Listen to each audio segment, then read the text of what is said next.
Okay, in number 57, we are adding and subtracting fractions. So I need to get a common denominator, and I'm going to look at this first denominator. This is going to factor into x plus 1 times the quantity x plus 2. So it looks like my common denominator is going to be x plus 1, that quantity, times x plus 2. So that first fraction isn't going to change. I'm just going to leave it 4x to the second plus x minus 6. Then my second and third fraction, I'm going to look at what I need to multiply by. So it looks like the second fraction, this is an understood parentheses, of course. I need to multiply by x plus 2 on the top and the bottom.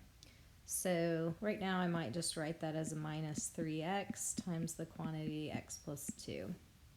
And then that third fraction, it looks like I need to multiply by the quantity x plus 1. So that's going to be plus 5 times the quantity x plus 1. Now, when you've gone to all that work to get the common denominator, you want to keep it. And so some students try to start canceling, which you don't want to do because you just got equivalent fractions. So now I really just need to combine that numerator. So I'm just going to write it all out, 4x squared plus x minus 6. Now here's where students will make mistakes. You're really distributing that negative or minus 3x. And so that's minus 3x squared minus 6x. And then I'm distributing a positive 5. And so that's 5x plus 5. Now just look at that numerator and let's simplify anything we can. So you're looking for some like terms. 4x squared minus 3x squared is just x squared.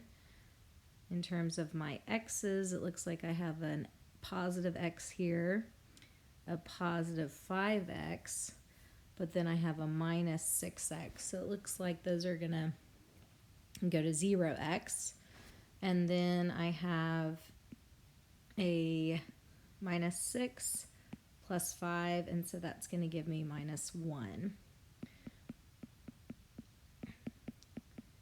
Now it looks like I can go further because that numerator is a difference of squares, so I can write that as the quantity x plus 1 times the quantity x minus 1.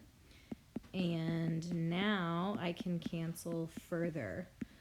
In terms of, our excluded values, we know that the denominator x can't be negative 1 or negative 2. And when I simplify that, I end up with the quantity x minus 1 over the quantity x plus 2. You can't go any further there because that's a binomial over a different binomial. So the only way you can simplify is if it was the exact same